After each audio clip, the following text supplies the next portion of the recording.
Humvee legendaris telah lama menjadi ikon perang modern Amerika. Sebuah mesin serbaguna yang rendah dan kekar, bertenaga diesel yang selalu mengikuti kemanapun pasukan Amerika Serikat pergi. Dari Desert Storm ke Baghdad hingga pegunungan Afghanistan, kendaraan ini menjadi pilihan utama bagi regu infanteri, komandan, dan kru logistik. Namun bentuknya yang kotak menyimpan kelemahan tersembunyi. Kendaraan ini sebenarnya tidak pernah dirancang untuk bertahan di medan perang tempat ia digunakan. Lantai yang datar dan bodi yang tipis membuatnya sangat rentan terhadap bom pinggir jalan, penyergapan, dan kerasnya kenyataan perang insurgensi abad ke-21. Perbaikan cepat pun dilakukan terlebih dahulu. Perlengkapan lapis baja tambahan, varian dengan pelindungan lebih, dan akhirnya kendaraan MRAP besar yang dirancang untuk menahan ledakan yang bisa mengubah Humvee menjadi rongsokan. Namun MRAP menjadi lamban karena bobotnya sendiri, mengorbankan mobilitas demi kemampuan bertahan hidup. Yang dibutuhkan tentara Amerika adalah sesuatu di tengah-tengah. Kendaraan yang sekuat MRAP dan selincah Humvee. Inilah JLTV, kendaraan taktis ringan gabungan. Setelah bertahun-tahun tarik ulur desain, perselisihan hukum, dan investasi miliaran dolar, kendaraan ini muncul sebagai sesuatu yang belum pernah ada pada truk ringan Amerika Serikat sebelumnya. Mari kita lihat lebih dalam. Konteks sejarah dan pengembangan. Asal-usul JLTV membentang jauh ke belakang, tepatnya sejak era Perang Dunia II. Truk 1/4 ton 4x4 komando penintai yang lebih dikenal sebagai Jeep. Kendaraan ini mengangkut amunisi, menarik kawat, mengangkut yang terluka, melakukan pengintaian ke depan, dan melakukan semua itu biasanya tanpa pintu. Kenyamanan pun hampir tidak diperhatikan. Sebuah kendaraan utilitas sederhana dan andal yang mengutamakan mobilitas dan penggunaan luas dibandingkan perlindungan. Selama Perang Korea dan Vietnam, formula dasarnya tetap sama, dengan varian M38 dan M151 berikutnya masih beratap terbuka, dibangun secara ringan dan diharapkan berada tepat di belakang garis tembak, bukan untuk bertempur langsung di garis depan. Bahkan truk-truk yang lebih berat pada masa itu, seperti GMC CCKW dan kemudian M35, mengikuti logika yang sama. Daya angkut dan kemampuan melintasi medan berat menjadi prioritas utama, bukan lapisan baja. Lagi pula, kendaraan seperti ini tidak bertempur, melainkan mendukung mereka yang bertempur. Namun, memasuki tahun 1970-an, militer mulai mempertimbangkan kembali logika tersebut. Dan pada tahun 1985, muncullah kendaraan beroda serbaguna dengan mobilitas tinggi yang lebih dikenal sebagai Humvee. Kendaraan ini lebih besar, menggunakan mesin diesel, dan jauh lebih serbaguna. Dirancang sebagai platform cepat yang bisa digunakan di mana saja untuk puluhan peran, baik sebagai pengangkut pasukan, pengangkut senjata, pengangkut perlengkapan, ambulans, atau pos komando berjalan. Tinggal pilih kotaknya, pasang, dan langsung jalan. Namun, kendaraan ini bukanlah tank mini. Persyaratan awal menganggap lapisan baja sebagai opsi terbatas yang tergantung pada misi. Kendaraan ini memang menggunakan ban run flat dan tangki bahan bakar yang kuat, tapi tidak ada perlindungan untuk menahan ranjau besar atau bom pinggir jalan. Dan itu masuk akal dalam doktrin Perang Dingin, karena masih diasumsikan bahwa kendaraan seperti ini akan bergerak di belakang sebagai pendukung, bukan terlibat langsung dalam aksi. Lalu terjadilah peristiwa 11 September dan perang-perang setelahnya. Situasi yang sangat-sangat berbeda sehingga asumsi lama itu menjadi tidak relevan sama sekali. Sekarang, IED bisa berada di mana saja, dan setiap gang bisa menjadi tempat penyergapan yang terkoordinasi dengan baik. Keamanan dimanapun di medan perang tidak bisa lagi diasumsikan. Respons awal tak mengherankan, memang serba cepat. Perlengkapan tambahan seperti Armored Survivability Kit segera diproduksi.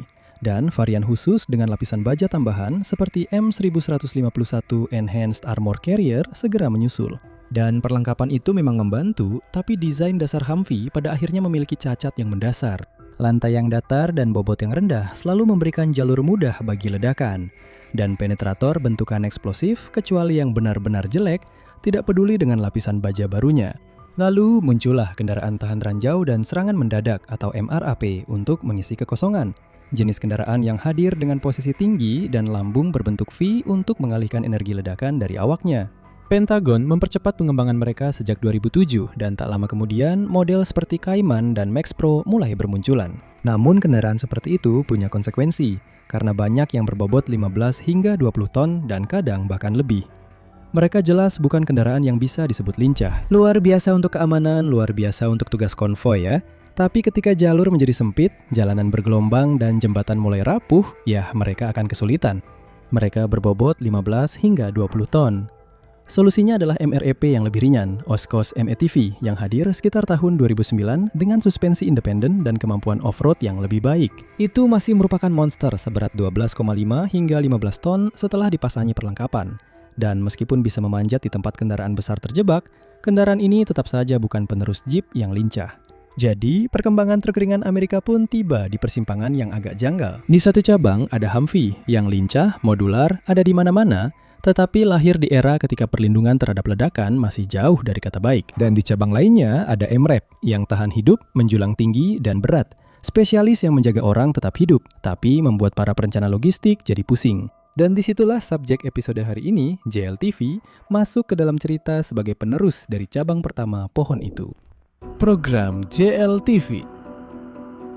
Kisah JLTV sebenarnya dimulai pada November 2006 ketika Dewan Pengawasan Persyaratan Gabungan, yaitu sekelompok pemimpin militer tertinggi AS Serikat yang memutuskan senjata, kendaraan, dan sistem apa yang benar-benar dibutuhkan oleh angkatan bersenjata, memberikan persetujuan resmi untuk memulai pengembangan. Pengembangan adalah istilah yang cukup abstrak pada tahap awal seperti ini. Pada dasarnya yang dilakukan saat itu adalah membuat daftar keinginan. Lebih ringan dari MRAP, lebih tangguh dari Humvee, cukup cepat untuk mengikuti unit mekanis, andal, dan terakhir kualitas yang paling langka dan sulit ditemukan dalam perlengkapan militer, tidak terlalu mahal. Tentu saja daftar spesifikasi aslinya jauh lebih panjang dari itu, dan baru selesai dirampungkan pada bulan Desember 2007. Pada saat itu, Wakil Menteri Pertahanan Bidang Akuisisi, Teknologi dan Logistik, John Young Jr. meninjaunya sekali lagi, merasa semuanya sudah sesuai, dan memindahkan proyek tersebut ke tahap pengembangan teknologi pada Februari 2008. Tahap ini adalah di mana Pentagon membayar industri untuk bereksperimen, membuat prototipe, dan membuktikan ide-ide sebelum apapun dibangun dalam jumlah besar. Penawaran awal datang dari berbagai penjuru, tetapi pada Oktober 2008, hanya 3 yang dipilih untuk melanjutkan.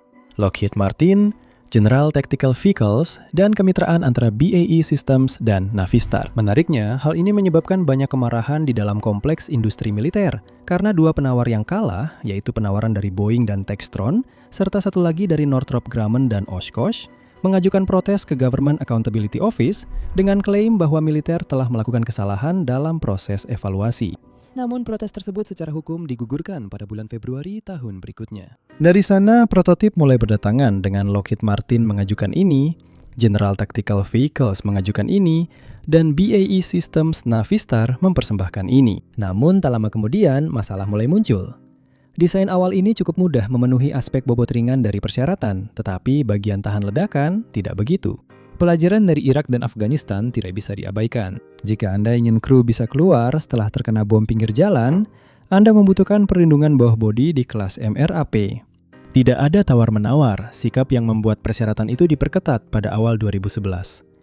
Sekarang bukan lagi seperti MRAP, tapi setingkat MRAP. Titik. Perubahannya begitu radikal sehingga seluruh proses tender baru dimulai pada Januari 2012. Dan selama 2 tahun berikutnya, puluhan prototip dari berbagai produsen, sebagian besar yang sudah kita bahas sebelumnya, akan diuji coba di lapangan. Diledakkan berulang kali. Ketika tiba waktunya untuk mengambil keputusan akhir pada Agustus 2015, siapa yang akhirnya menang? Lockheed Martin sempat ngambek dan mengajukan keluhan tidak hanya ke Government Accountability Office, tetapi juga membawa militer ke Federal Claims Court, memaksa Angkatan Darat untuk menghentikan seluruh proyek sementara mereka membela diri. Hal ini baru selesai pada Februari 2016 ketika pengadilan menolak melihat dari sudut pandang Lockheed Martin dan mereka secara resmi mundur dari pengembangan sebagai bentuk protes. Sebenarnya itu tidak terlalu berarti pada saat itu karena militer sudah tahu siapa yang ingin mereka pilih dan hanya menjaga opsi tetap terbuka untuk berjaga-jaga. Dan dari sana, akhirnya produksi dimulai. Dengan pesanan produksi awal terbatas pertama diajukan pada musim semi yang mulai dikirimkan pada musim gugur. Namun kendaraan ini masih jauh dari siap masuk dinas karena masih ada lebih banyak pengujian yang harus dilakukan. Dan ini adalah poin yang bagus. Dan ini adalah saat yang tepat bagi kita untuk menghentikan sejenak alur cerita hari ini. Karena sebelum kita melangkah lebih jauh, kita benar-benar harus mengenal lebih dekat desain JLTV pemenang dari Oshkosh, yang di internal disebut sebagai Light Combat Tactical All-Terrain Vehicle atau LATV. Sebenarnya itu apa? Tinjauan teknis dan spesifikasi kendaraan. Ketika Anda pertama kali melihat JLTV, tampilannya sebenarnya tidak terlalu berbeda dengan Humvee yang akan digantikannya. Memang, JLTV ini sedikit lebih tinggi, sedikit lebih bersudut, dan secara keseluruhan tampak lebih kokoh. Tapi kalau Anda harus mendeskripsikan keduanya lewat telepon, pasti Anda akan menggunakan kata-kata yang sama, bukan? Tapi ketika mulai mengupas lebih dalam, Anda akan segera menyadari bahwa JLTV bukan sekedar evolusi dari formula lama yang lahir di Perang Dunia Kedua itu. ini adalah sebuah reinvensi total. Sesuatu yang dirancang dari awal untuk melakukan hal yang tidak bisa dilakukan oleh kendaraan ringan lain di infanteri Amerika Serikat. Untuk menahan ledakan ranjau di bagian bawahnya dan tetap bisa mengikuti kecepatan Bradley. Ini juga merupakan serangkaian kendaraan yang didasarkan pada basis yang sama, mirip seperti Striker yang sudah kita bahas di video sebelumnya. Dengan adanya 4 varian berbeda yang kemudian dipasangi perlengkapan situasional khusus, yang disebut konfigurasi paket misi. Dengan variannya yaitu JLTV UTL, varian utilitas, JLTV CCWC, varian pengangkut senjata tempur jarak dekat, dan JLTV GP, varian serbaguna. Untuk konfigurasinya, ada 4 yang perlu Anda ketahui. M1278 pembawa senjata berat yang dapat membawa kru 5 orang jika dilengkapi dengan kubah terbuka, atau kru 4 orang jika dilengkapi dengan sistem senjata kendali jarak jauh. Baik dioperasikan dari jarak jauh maupun manual, senjata yang dipasang tetap sama, biasanya senapan mesin M2 kaliber 50 atau peluncur granat otomatis MK19. M1279 utilitas yang hanya memungkinkan kru 2 orang tetapi menggunakan ruang yang tersedia untuk membawa muatan hingga 5.100 pon. M1280 serbaguna model dasar yang membawa kru 4 orang dapat membawa muatan hingga 3.500 pon. M1281 pembawa senjata tempur jarak dekat memiliki kru 5 orang dan sangat berbeda dengan namanya, kendaraan ini justru membawa senjata besar yang menembak target dari jarak jauh.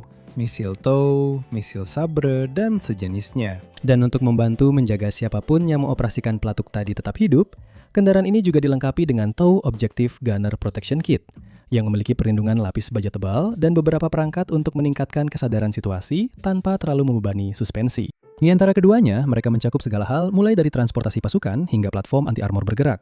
Tapi seperti yang sudah kami katakan, mereka berbagi sebagian besar komponen dasarnya. Sasis yang sama, sistem penggerak yang sama, suspensi yang persis sama. Dan ini memang langkah yang sangat disengaja. Temukan salah satu dari 5 veteran Wehrmacht yang masih hidup di panti jompo, tanyakan kepada mereka tentang betapa sulitnya mereka dulu saat mencoba memasok logistik. Suku cadang untuk sekitar 1 juta jenis kendaraan berbeda yang mereka gunakan, dan kamu akan segera tahu alasannya. Namun, jika kita beralih dari hanya memikirkan varian dan mulai membahas detail desain, tentu kita tahu bahwa JLTV benar-benar mengutamakan mobilitas, khususnya mobilitas yang berkaitan dengan kemampuan bertahan hidup setelah melindas ranjau. Jadi, bagaimana mereka mencapainya? Sebagian itu dicapai melalui sistem suspensi independen Oshkosh Tech 4 yang namanya cukup unik. Ini, seperti semua pengaturan suspensi independen pada umumnya, adalah sistem di mana setiap roda dapat bergerak naik dan turun secara mandiri tanpa memaksa roda di sisi lain poros untuk bergerak bersamaan. Dan pada Oshkosh Tech 4 ini, sistem ini memiliki jarak main roda hingga 16 inci di setiap rodanya. Artinya, ban bisa tetap menempel di permukaan tanah yang tidak rata, menjaga traksi daripada berputar sia-sia di udara, seperti yang sering terjadi pada kendaraan dengan poros tetap. Lalu, tambahkan tenaga dorong yang besar berkat mesin diesel V86,6 liter dengan tenaga 400 horsepower penggerak 4 roda. Artinya, jika salah satu dari 2 ban tersebut kehilangan traksi di lumpur, pasir, atau bebatuan, ban lainnya masih bisa mendorong atau menarik kendaraan ke depan. Dan kabin yang bisa dinaik turunkan sesuai keinginan untuk mendapatkan beberapa inci tambahan jarak bebas ke tanah. Dan wah, yang kamu punya adalah kendaraan dengan kemampuan off-road yang benar-benar serius. Bahkan, Oshkosh sendiri mengklaim bahwa JLTV 70% lebih cepat di medan off-road dibandingkan standar emas saat ini. Dan mengingat tidak adanya keluhan dari para petinggi tentang hal ini, klaim tersebut tampaknya realistis. Dan karena kita baru saja menyebutkannya, mari kita lihat lebih dekat mesinnya juga. Karena sebenarnya, blok mesin yang dipasang di JLTV persis sama dengan yang akan Anda temukan pada kendaraan ini dan yang ini. Duramax V8 milik Tenere Motors yang sudah terkenal. Perhatikan bagaimana saya selalu mengatakan blok yang sama. Karena berkat rekayasa Gale Banks, ini adalah Duramax yang jauh lebih buas. Semua perangkat ramah lingkungan ala selamatkan beruang kutub yang harus Anda miliki di kendaraan Anda. Filter khusus dan katup EGR yang menghambat tenaga dan sering rusak, yang biasanya membuat mobil yang sebenarnya masih layak pakai, jadi harus dibuang ke tempat rongsokan, semuanya hilang. Injektornya tekanannya lebih tinggi untuk memasukkan lebih banyak bahan bakar ke dalam silinder, dan ya, bahan bakar itu. Menurut panduan instruktur setebal 722 halaman yang kami temukan tersimpan di server acak, dan kami sendiri tidak sepenuhnya yakin. Kami seharusnya bisa melihat semua bahan bakar diesel yang tersedia di militer, termasuk yang menarik JP8 yang sangat mirip dengan minyak tanah penerbangan. Selain itu, sementara Duramax sipil mengandalkan 1 sabuk serpentin, versi JLTV membagi beban ke 3 sabuk, 1 untuk alternator, 1 untuk pompa hidrolik, dan 1 untuk kipas serta pendingin udara. Ini memberikannya tingkat redundansi, karena kehilangan 1 sabuk tidak akan langsung membuatnya tidak bisa jalan. Jadi ya, ini memang Duramax. tapi sebenarnya hanya secara teknis saja. Lalu kita masuk ke soal kemampuan bertahan hidup. Kapsul kru adalah kapsul lapis baja yang sebenarnya dengan bagian bawah yang dirancang untuk membelokkan ledakan dan lantai yang didesain untuk menyerap energi, persis seperti MRAP. Kursinya digantung dan dilengkapi dengan sabuk pengaman sehingga ketika hal terburuk terjadi, para tentara tidak terbentur ke atap atau malah menjadi proyektil itu sendiri. Pemadaman cepat berlangsung otomatis, pelindungan saat terguling sudah terpasang, dan semuanya bisa ditingkatkan dengan kit lapis baja tambahan sesuai tingkat ancaman. Perlindungan dasar yang disebut kit A mampu menahan tembakan senapan, ranjau kecil, dan serpihan proyektil, sedangkan pelindungan tambahan kit B dirancang untuk menahan peluru AP 7,62 x 51 mm dan ranjau yang lebih besar. Dan kemudian ada hal-hal kecil penyesuaian yang dilakukan oleh prajurit yang terdengar sepele sampai Anda menyadari betapa pentingnya hal itu. Jendela belakang dibuat lebih besar agar para prajurit di belakang bisa benar-benar melihat apa yang terjadi di sekitar mereka. Knalpot yang layak untuk meningkatkan kemampuan siluman, kit kursi pasukan yang didesain ulang di ruang kargo untuk opsi pengangkutan yang lebih fleksibel, dan trailer yang dirancang agar sesuai dengan kecepatan kendaraan di medan off-road. Daripada trailer lamban yang biasa dipakai para prajurit dan terasa seperti beban, setiap perbaikan berasal langsung dari umpan balik dan pengujian, dan semuanya sudah diterapkan dalam produksi. Semua ini, mulai dari suspensi hingga lapisan baja, dibungkus dalam satu paket yang ukurannya disesuaikan untuk bergerak bersama pasukan. Pengangkutan lewat udara adalah hal yang wajib. Dibawa dengan sling di bawah Chinook dan King Stallion, berpasangan di dalam C-130 dan sebanyak mungkin dimasukkan ke dalam C-17. Korps Marinir juga menuntut kompatibilitas dengan dek rendah kapal pra penempatan mereka. Jadi para desainer memangkas atapnya sampai truk ini bisa masuk tanpa kesulitan. Jadi ya, mungkin ini terlihat seperti truk lapis baja biasa, tapi sebenarnya ini adalah kompromi yang disesuaikan dengan hati-hati antara kecepatan, kemampuan bertahan hidup, dan kesiapan untuk masa depan. Sebuah mesin yang dirancang bukan hanya untuk membawa tentara ke medan pertempuran, tapi juga memastikan mereka bisa kembali dengan selamat. Penempatan operasional dan evaluasi. Baiklah, jadi mari kita lanjutkan bagian narasi episode kita hari ini kembali ke Januari 2019, di mana setelah 13 tahun pengembangan yang panjang, JLTV akhirnya mulai digunakan. Dan ya, langsung saja ada masalah. Anda lihat, Direktur Pengujian dan Evaluasi Operasional, pengawas pengujian independen Departemen Pertahanan, tidak senang. Setidaknya sebagian. Mereka menyukai 3 dari 4 konfigurasi dengan konfigurasi tujuan umum, pembawa senjata berat, dan utilitas semuanya dinilai efektif secara operasional untuk penggunaan taktis dengan sedikit keberatan.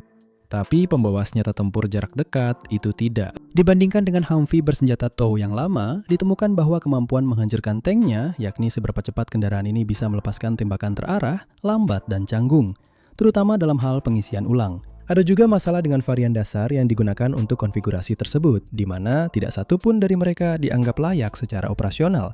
Dengan masalah utama adalah keandalan, kemudahan perawatan, kesadaran situasi kru, dan keselamatan. Jadi pada dasarnya semuanya bermasalah.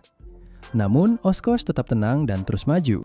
Pada bulan April, mereka meminta tentara untuk mengadakan uji coba oleh prajurit, di mana prototip perlengkapan diberikan kepada pasukan sungguhan untuk digunakan dalam kondisi lapangan yang nyata, dan meminta mereka untuk jujur. Masukan dari mereka menghasilkan apa yang kemudian dikenal sebagai 4 perbaikan besar. Perbesar jendela belakang agar penumpang di belakang bisa melihat, tambahkan kamera menghadap ke depan untuk pengemudi, pasang knalpot yang lebih baik agar truk tidak mengumumkan kedatangannya, dan perlakukan trailer serta kursi pasukan sebagai perlengkapan inti, bukan hasil improvisasi. Pada tanggal 22 Maret, keputusan-keputusan tersebut telah mendapat persetujuan resmi, dan pimpinan akuisisi Angkatan Darat mengarahkan program tersebut menuju produksi penuh dengan perubahan-perubahan itu sudah dimasukkan. Dengan keputusan untuk produksi penuh diambil pada tanggal 20 Juni. Produksi pun berjalan cukup lancar sejak saat itu. Korps Marinir mencapai kemampuan operasional awal pada akhir musim panas itu, dan Angkatan Darat yang menginginkan jumlah jauh lebih banyak dijadwalkan untuk mencapai tahap yang sama. Pada Mei 2020, Brigade Lapis Baja Pertama Divisi Infanteri Ketiga dari Fort Stewart ditetapkan sebagai unit pertama yang dilengkapi. Dan dari situ, ceritanya menjadi sederhana. Produksi, saat Oshkosh secara bertahap meningkatkan output dari beberapa ratus truk yang diproduksi dalam jumlah kecil per tahun menjadi ribuan. Memasok Brigad Berat Angkatan Darat dan Batalion Infanteri Korps Marinir secara bersamaan. Pada akhir tahun 2020, kendaraan-kendaraan mulai masuk ke beberapa divisi. Pada tahun 2021, program ini telah melewati angka 10.000 unit yang dikirimkan. Dan pada tahun 2023 hingga 2024, jumlahnya sudah lebih dari 20.000.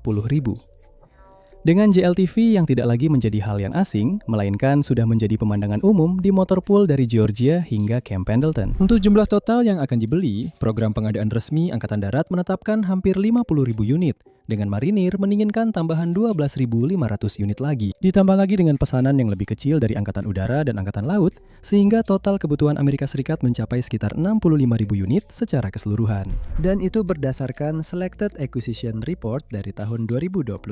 Tidak semua kendaraan itu akan diproduksi di Oshkosh, karena pada Februari 2023, setelah perusahaan tersebut memproduksi sekitar 22.000 unit, Angkatan Darat memainkan kartu andalannya. Mereka telah membeli paket data teknis, pada dasarnya adalah cetak biru lengkap untuk sebuah perlengkapan militer, termasuk hak untuk JLTV, sehingga mereka bisa mencari penawaran yang lebih baik. Dan kesepakatan itu, ironisnya, didapat dari AM General, produsen asli Humvee, dan memiliki opsi untuk sebanyak 20.682 unit yang tersebar dalam kontrak dasar 5 tahun dan 5 opsi tambahan masing-masing 1 tahun. Dan jika Anda bertanya-tanya berapa banyak semua ini telah menghabiskan biaya, hingga tahun 2023, menurut catatan akuisisi yang dipilih sendiri oleh Pentagon, total biaya program JLTV saat itu berada di kisaran 37 miliar dolar.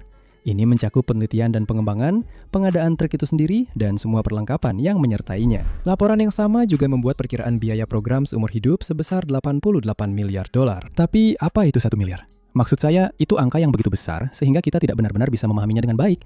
Jadi, mari kita pertimbangkan harganya per unit saja. Angka terbaik berasal dari tahun 2015 ketika harga per 371.371 dolar, yang jika disesuaikan dengan inflasi, setara dengan satu paket Big Mac lebih dari 432.432 dolar. Dan meskipun itu jelas jumlah uang yang sangat besar bagi kita, dalam skema besar pengadaan militer, itu masih bisa lebih buruk. Sebagai contoh, Foxhound Inggris, sebuah kendaraan mobilitas infanteri dengan kemampuan MRAP, harganya mencapai 1,5 juta per unit, meskipun ukurannya jauh lebih kecil dibandingkan JLTV. Demikian juga, Hawkeye dari Australia juga mencapai harga 1 juta, meskipun ukurannya bahkan lebih kecil lagi.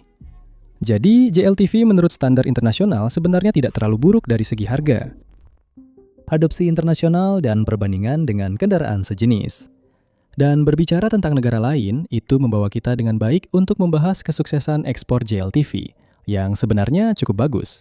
Lituania adalah pelanggan Eropa pertama yang mengambil langkah menandatangani kontrak untuk 200 kendaraan pada tahun 2019, dan menambah 300 lagi pada tahun 2022, sehingga 500 unit. Orang-orang Lituania telah jelas tentang alasan mereka sangat memilih JLTV 2. Mereka menginginkan mobilitas yang tahan terhadap serangan untuk pasukan penyintai, pengamat artileri, dan infanteri ringan mereka.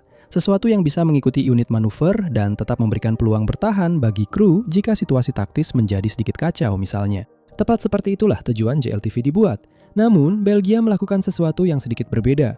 Karena alih-alih hanya membeli JLTV, mereka langsung, seperti Lituania, mereka mengubah semua kecuali 20 unit menjadi kendaraan komando dan penghubung baru, yang mereka sebut Falcon.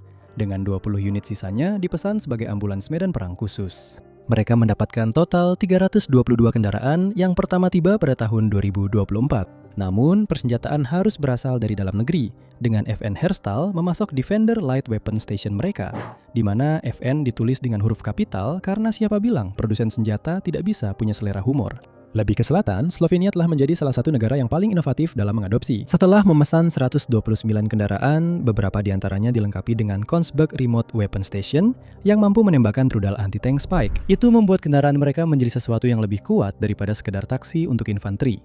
Sekarang, mereka adalah pemburu tank bergerak yang bisa mengikuti unit mekanis dan kemudian kembali ke peran patroli setelahnya. Kisah Montenegro mungkin tidak mengejutkan, karena mereka bukanlah negara G7 baik dari segi kekayaan maupun jumlah penduduk, memang lebih kecil. Negara kecil di Balkan itu memesan total 67 kendaraan dan menjadi salah satu pelanggan Eropa pertama yang benar-benar menerima pengiriman. Dengan beberapa unit pertama tiba pada tahun 2020. Untuk negara sebesar itu, menggunakan kendaraan lapis baja ringan standar NATO adalah sebuah kemajuan besar.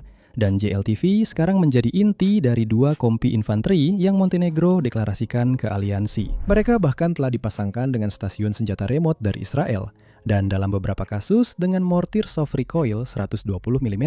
Makedonia Utara telah mengikuti jalur yang serupa, memesan 71 kendaraan dengan campuran varian pembawa senjata berat serbaguna dan pembawa senjata tempur jarak dekat, serta telah diberikan persetujuan untuk tambahan 25 unit di atas itu. Sementara itu, Rumania telah fokus sepenuhnya pada konfigurasi pembawa senjata berat dengan 129 unit yang telah disetujui untuk dijual. Bagi kedua negara, daya tariknya sederhana untuk membentuk unit-unit yang tampak, berlatih, dan dikerahkan seperti rekan-rekan mereka di Amerika dan Eropa Barat tanpa harus menciptakan ulang dari awal. Lebih ke barat, Belanda telah mendorong desain ini ke wilayah baru pada April 2025. Belanda memesan 150 unit Kaiman sebagaimana mereka menyebutnya dalam dinas mereka. Sebuah tipe yang, secara tidak biasa, merupakan versi patroli tanpa lapis baja untuk digunakan oleh korps marinir mereka dengan kemampuan melintasi air yang tinggi dan desain yang dirancang agar dapat bekerja secara mulus dalam pendaratan amfibi. Di luar Eropa, Israel juga menjadi pelanggan awal, memesan 75 unit melalui program Foreign Military Sales pada tahun 2023, dengan puluhan unit lagi melalui kesepakatan langsung. Bagi Oshkosh, arti pentingnya lebih dari sekedar kemenangan ekspor biasa,